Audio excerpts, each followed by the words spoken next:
So we stood the machine up, everything is level, and now we're going to get ready to set up a reference standard. And by doing that, I have to move this lower yoke up, and to do that, I just use this switch right here. This motor always drives the direction that this is going. It always drives this lower yoke. So if I hit up, it's going to go up, and if I hit down, that lower yoke's going to go down. Okay, so we've run the machine up. The next step here is to lock the collars. Really easy collars here, Allen wrench, and just to tighten these collars. What this does is acts as a clamping force, so you can raise the upper yoke and mount the reference standard. Make sure you get them good and tight. This one over here is already up, which is common. You just don't want it tight.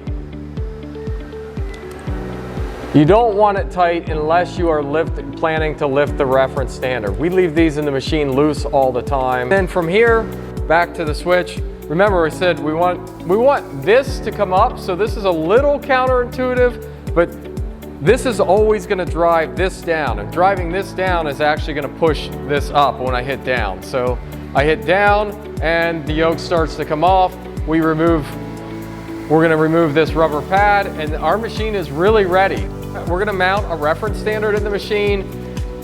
This is locked down. What we're going to initially do is we're going to drive the machine to a point. First step in mounting a reference standard is making sure our collars are locked down, making sure they are snug and tight. We want them to be tight. About a quarter turn on that one. So I'm going to drive this yoke down, which will raise this top head up, and as you can see, this pendant switch always moves this bottom yoke in the direction. When these are locked, it's trying to go down and the upper yoke is going up. Now, as that's going up, I'm going to continue to speak. So, mounting the reference standard. We have our load cell here. This is a 50K load cell that we're going to mount in the machine. A lot of people use this as a 100K machine. A lot of people buy this machine at 50,000. If you have 50,000 and maybe you're doing work 50, 25,000, 10,000, this is likely a good machine to consider, as it gives you the ability to upgrade to 100 later. So we often have customers that will mount a 50K reference in this machine and use it for doing tension links. The size of the machine, as you can see here, the length of it, quite a large opening for tension and tension links, dynamometers, everything. Can accommodate almost every type of instrument except for those with shackles. We do sell extensions to this machine, which basically you unbolt this upper platen and raise that up, put the extensions in, makes the machine really, really tall. So if you have a lot of dynamometers with shackles, that's the way to get through that, or if you have a really long tension setup, it can be expanded. So as this is still going up, what we're gonna do is we're gonna put this shipped with the machine. This is a block that the load cell is going to sit on. There's a hole in this block, a machined hole for centering. This is going on to the jack ram.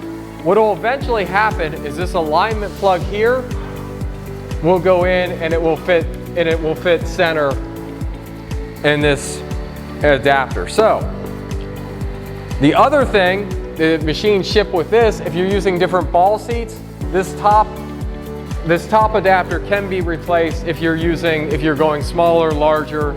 The one in here now is good for the 50K and 100K. If we were going with a smaller ball, we may switch that out as well.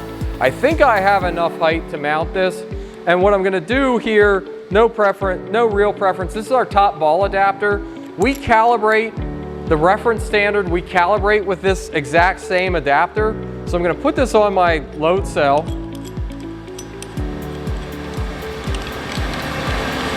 Here, just easy screwed on. It has knurls, which makes it real easy. And I'm going to put in my alignment plug. And what I want to show here with the alignment plug, because this is critical. A lot of people do this. and they don't thread it in the whole way. If you can see that, it's sticking out. What we want is we want this to be really up in there, so we just have a little bit sticking out and we're not gonna load on the threads. I am ready to put this in the machine. I lift it up and in. Found center, perfectly aligned. We calibrated it with that ball. So what's so nice about this setup is when we calibrate this, our yoke in dead weight is almost identical. We don't have, of course, we don't have a motor and all that, but it's almost identical to this, to the yoke in this machine.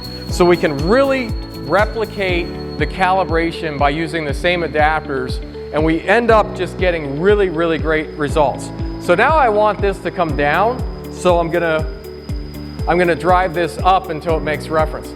I overshot it a little, which is fine. You'll see these clamps will pick up when we make it, and that ball is gonna force everything to be center. Alignment is just absolutely critical when it comes to force, and that's when people say, well, why? Keeping the vertical line of force pure, which means when we talk about loads, different loading conditions, everything else, they're talking about eccentric forces. That's what we mean, forces that aren't centered, that aren't in that true vertical plane. As you can see, my collars are now picked up. The ball is here. I can find center. I have a little bit of movement in this machine, tilting it back and forth.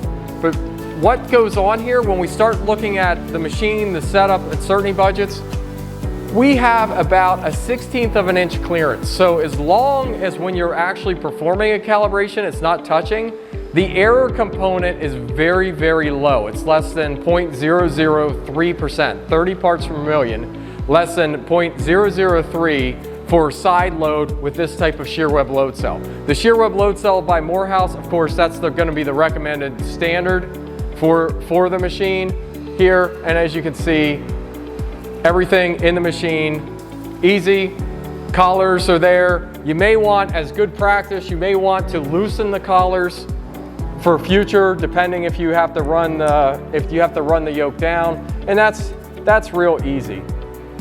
And you just keep them loose. If they're kept loose, they can slide up and down. This can slide, the yoke can slide up and down. Real easy. Reference standard is set up. If I want to change reference standards, I do the same thing. I tighten the collar, put a different load cell in, and that's it.